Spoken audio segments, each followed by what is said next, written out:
Aujourd'hui, une information majeure secoue l'actualité au Burkina Faso. Paul-Henri Sandaogo Damiba a été remis aux autorités burkinabè.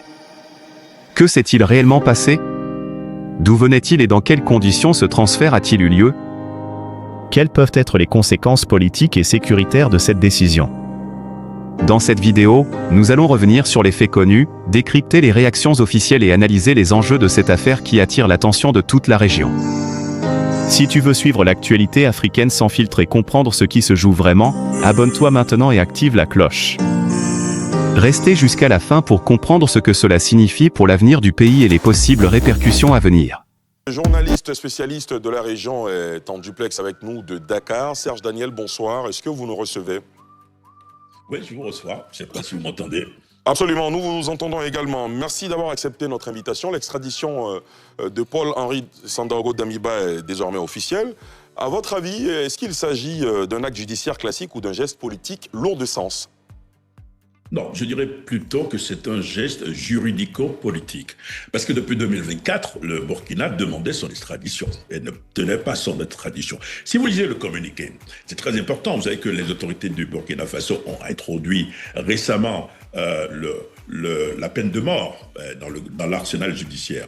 Dans le communiqué, il est dit quelque part, c'est vrai, le Burkina a rétabli la peine de mort, mais dans ce cas précis, la peine de mort, la peine capitale ne sera pas appliquée. Donc il y a eu des discussions, il y a eu des échanges, puisque en principe il y a séparation entre le pouvoir judiciaire et le pouvoir exécutif, mais là on se rend compte qu'il y a eu des discussions politico-judiciaires. Je pense que le Togo à un moment était à bout de souffle, parce qu'il y a eu des pressions de la part du Ouaga. Il ne faut pas oublier quand même qu'il y a une réalité politico-économique également, parce que le port de Lomé c'est aujourd'hui le port de l'AES. Donc le Togo avait également des intérêts. Alors, le Togo, justement, souvent perçu comme un acteur stratégique discret, a-t-il voulu envoyer un message particulier à la CEDEAO à travers cette décision, selon vous? Je pense que le Togo a un pied dans la CEDEAO, un pied dans l'AES. Le Togo a besoin de la CEDEAO et le Togo a besoin de l'AES. Je pense que c'est un jeu d'équilibrisme que le Togo joue. Mais de l'autre côté, quand même, il faut savoir que le président du Togo, un petit pays, c'est vrai, mais qui a des ambitions dans la sous-région. Je pense que il a dû peser le pour et le contre. Il a dû se dire, je suis obligé cette fois-ci de l'expulser. Il a résisté parce que depuis 2024, d'après mes informations, c'était demandé par le Burkina Faso. Mais ensuite, maintenant, ça dépend des preuves qu'ils ont eues. Parce que d'après mes informations, ils auraient tensé quand même le colonel Damiba en lui disant « Tu nous avais promis de rester tranquille, voilà la preuve que tu n'es pas resté tranquille. » Bon, tout ça, il faut dire qu'il faut attendre la version officielle de Damiba, puisqu'il n'a pas encore accès à son avocat. Mais cela dit, je pense que le Togo a dû jouer l'équilibrisme pour pouvoir s'en sortir à un moment. Très bien, Serge Daniel, je reviens à vous dans un instant. Le temps pour moi de... Vous voulez poser une question à Serge Daniel? Alassane Rabo, allez-y. Bonsoir Serge Daniel. On sait que Damiba, c'est un nom qui résonne bien dans la rang de l'armée burkinabè. Est-ce que vous pensez que cette extradition va créer des frictions au sein de cette armée et puis bien sûr peut-être même des mouvements dans le pays de façon générale? Ça va être intéressant de le voir, mais si vous prenez le Burkina Faso aujourd'hui, vous ne pouvez pas vous exprimer contre. Si vous exprimez officiellement contre, vous êtes arrêté. Disons les choses clairement, il n'y a pas cette liberté d'expression que vous avez, vous, à Abidjan aujourd'hui, ou moi à Dakar, ça n'existe pas au Burkina. C'est un tour de vis de la junte.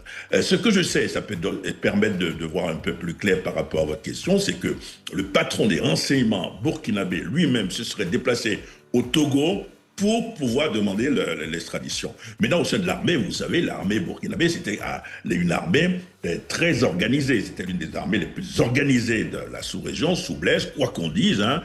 Mais tout est surveillé. Vous avez appris déjà ce qui se passe, c'est-à-dire qu'il y a une propagande qui nous indique que des militaires seraient impliqués dans le putsch, que le téléphone ou les téléphones de Damiba auraient parlé et que des arrestations auraient lieu actuellement. Donc, s'il y a contestation, la contestation au sein des troupes risque d'être tout de suite réprimée. Je ne vois pas comment aujourd'hui à Ouaga, je veux dire, comment tout de suite il peut avoir dans l'armée des gens qui vont se révolter. Peut-être que certains ne sont pas contents, parce que Damiba, c'était quand même un officier supérieur.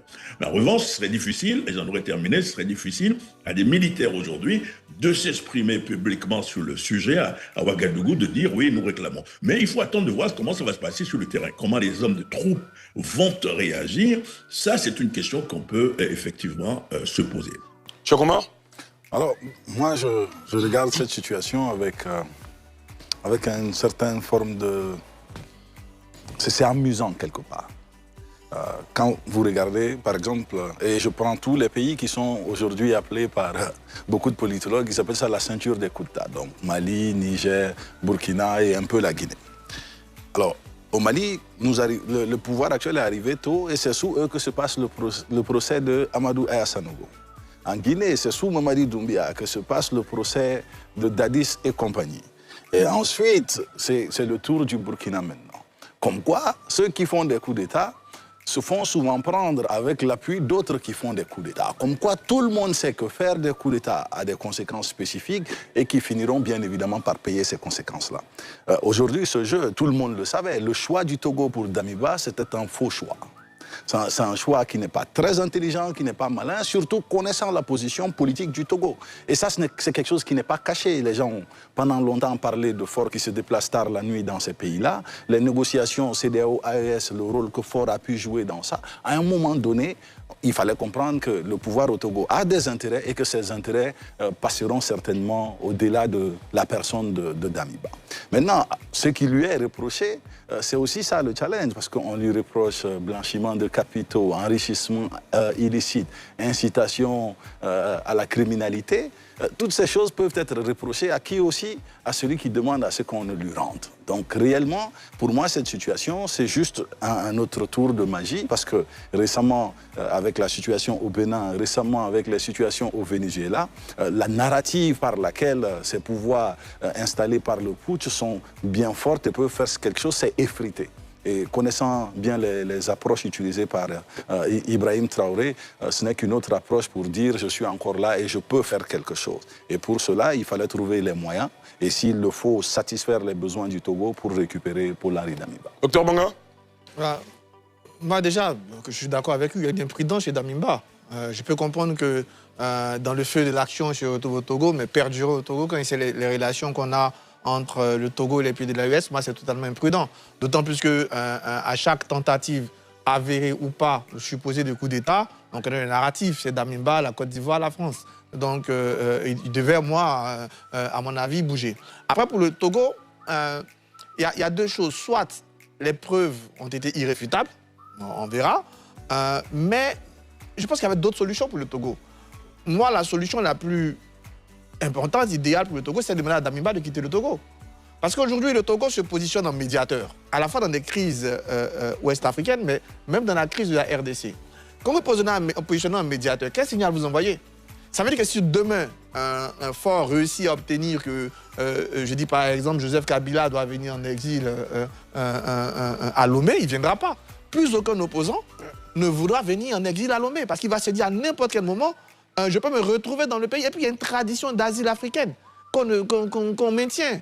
Et aujourd'hui, quand vous acceptez, parce qu'on oublie trop souvent les conditions dans lesquelles Damiba est parti. Damiba est parti dans des conditions où, peut-être que Eric pourra mieux en parler que nous, où son armée n'avait pas perdu le combat. Ils avaient peut-être perdu la bataille, mais pas encore la guerre.